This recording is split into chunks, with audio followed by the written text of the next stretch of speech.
Hello, this is Secular Homeschool Dad. I am Ginger Jesus. In a previous video, I mentioned using the phrase, I don't know, as a homeschooling practice, which became kind of a contentious point amongst many of the other homeschool peers that I associate myself with. Intelligent, thoughtful people. And they had a problem with it, as well they should. But it did cause some conversations in the forums, and in fact, a couple of the other parents had mentioned how much they disliked this technique, and they thought they brought up some very good and valid points. One of the other parents even wrote a blog post about it, and with her permission, will be sharing the info below in the thing in the white box with the stuff and the like mini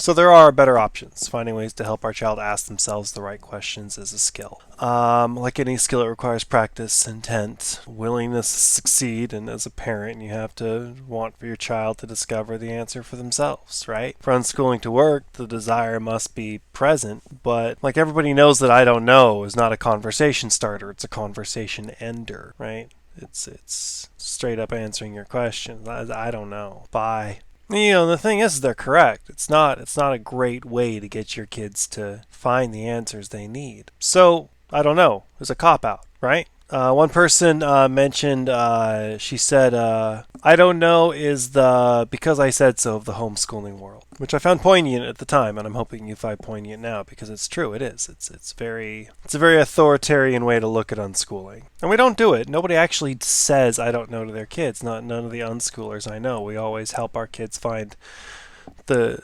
proper answer. So why do I tell new homeschoolers to use this technique to straight up just say I don't know? Why would I advocate it when I already know it doesn't work? So in a previous video I talked about deschooling, and I mentioned pretty heavily that it's for you as much as it is for your child, if not more so. Your child will be finished deschooling before the summer break is over. For adults though, it's harder. When your kids are going through the public education system, you almost get to take their education for granted. Every 3 months, the school sends home a piece of paper that says your kid's doing fine. Don't worry, we got this. Tax dollars doing good. It's all right. And you as a parent, you get to go, all right, we good. But now you decided to homeschool, and nobody's telling you how your kid's doing, and you got to ask your kid, and your kid's like, I don't know, you told me to go play for a year? It can be nerve-wracking. It is nerve-wracking. I was there. It was terrible. I felt like I was a complete failure, and I was ruining my children. It sucked. But started the same way everybody else does. What do you do when your kids say, what's this? You say, I don't know. Start there. Except for nobody told me that was the starting point. I was always told, I thought that was the whole lesson plan. I did grow. I'm not saying I'm still there, but, people don't think about the phrase, I don't know, and how at the beginning of homeschooling, at the deschooling stage, it can be useful. It can be almost mandatory if you're going to be homeschooling, unschooling especially. It is deschooling for parents. It just is. Putting I don't know into your vocabulary is a conversation ender. But making it part of your vocabulary during the first 12 months can help remind you that you are not on the clock yet. And starting early, before you are ready to let your child explore without your need to meddle, can sour the whole experience. It can make it more challenging. On yourself at the beginning of the process, you have to be able to look at what you're hoping to get out of homeschooling and what you're hoping your kid gets out of homeschooling, and make sure that you and what your kid want the same thing. And sometimes that means taking your expectations out of it. Taking a year off for the parent is just as important for the child. You need to help understand that expectations are going to be different, and that's fine. That's how it works, right? I don't know. I just don't know. What's the answer to this? I don't know. Which is hard. But for their own sake, you need to be right. by yourself before you can do anything for them. You need to find some way to be emotionally stable while you watch your kid continually stand up and fall down and stand up and fall down and stand up and fall down. And us as unschooling parents, our job as unschooling parents is to make sure that every time they stand up, they remember why they fell down the last time. Give them a safe place where they can practice all these skills. Give them a safe environment where they can practice standing up and falling down until they've learned how to stand up. But you can't teach your kid to do that if you don't know how to do it yourself. So that first year is just a great way of figuring it out for yourself before you try to teach to your kid, I guess. Also, it kind of takes a lot of the expectations out of it for both of you. Deschooling, it's a thing. I'd show you charts and paperwork and statistics, but despite the fact that seeing a bunch of it, I don't have any on hand because I don't tend to keep paperwork well.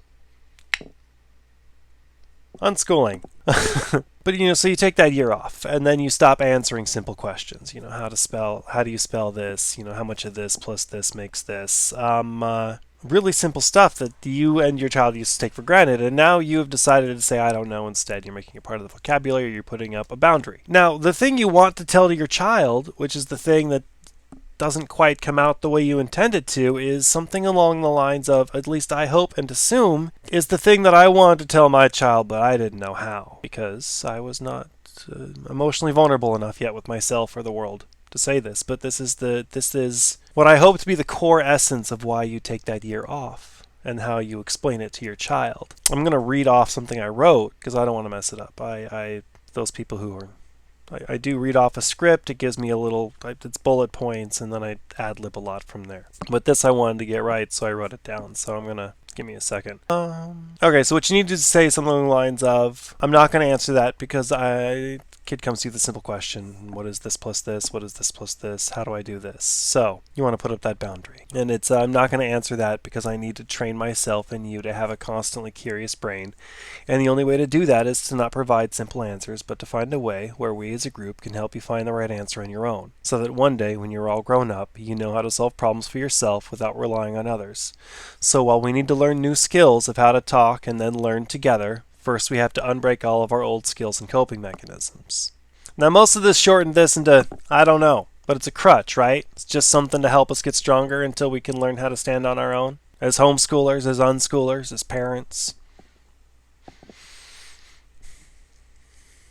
I don't know is a placeholder in a conversation. It is not a conversation stopper. People forget to add the second part. I don't know, but let's find out. I don't know. What do you think? Sometimes the placeholder takes a couple years. Sometimes you got to figure out your own head before you can teach your kid how to see the world, right? I hope. At the end of the day, this is all from how I homeschooled my children and my own perspective and other homeschoolers that I've spoken to and what they have said, and I've integrated what they have told me into the general knowledge that I'm trying to kind of impart to the world. Because I've tripped and I've fallen on my face so many times, right? Why not share those adventures? I fought the deschooling. I wanted to be smarter than deschooling. I wanted to, and it failed. And I regret that. I really should have trusted the system. Deschooling worked with the other one, though. But my children, however, went from having this fount of knowledge on many subjects to this stone wall of information. Except I didn't think I was deschooling myself. I thought I was unschooling. No one told me that was step one. I thought that was the whole point. So it took me longer than others to realize that even I had stopped even using that phrase. I even stopped saying, I don't know. I was still talking about it, though. I was still telling people to start there and go there and stick with that for a while.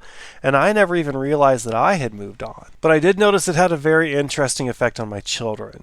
They could no longer rely on me as a font of knowledge. They were forced to find other sources. They were forced to learn how to find answers, and had I showed them, yeah, it would have been faster, but we were deschooling and I was not supposed to, right? So that part I had down good. Other stuff I was trying to be smarter than the deschooling. I would try to teach through riddles and parables. It didn't work. They didn't care. They didn't like it. They weren't interested. Tangent, but... and this is the important part. Things will come along and they will spark interests in your child, and your child will want to know about them, and you will continue to stonewall them on that information, and eventually something will come along that will make them look it up. And then they're going to come to you, and they're going to say, look at this thing I found. And you have options at this point. And the option I hope you pick is to go, oh my God, tell me all about this thing you just found. And you will sit there and you will listen to them, and they will go on for so long. But if you pay attention to what they tell you, and how they tell you they found it, they're going to tell you everything you need to know about how you need to teach them to how you need to help them understand the world around them. They're going to tell you everything you need to know in that first story of how they found the thing that is so interesting that they finally got off their butt and looked it up. They're going to come to you with that, and you're going to listen. And then everything from there is going to be gravy. I mean, not everything, but, it gets a lot easier. Anyways, this is Secular Homeschool Dad. I am Ginger Jesus, and I'm going to bed now, so good night.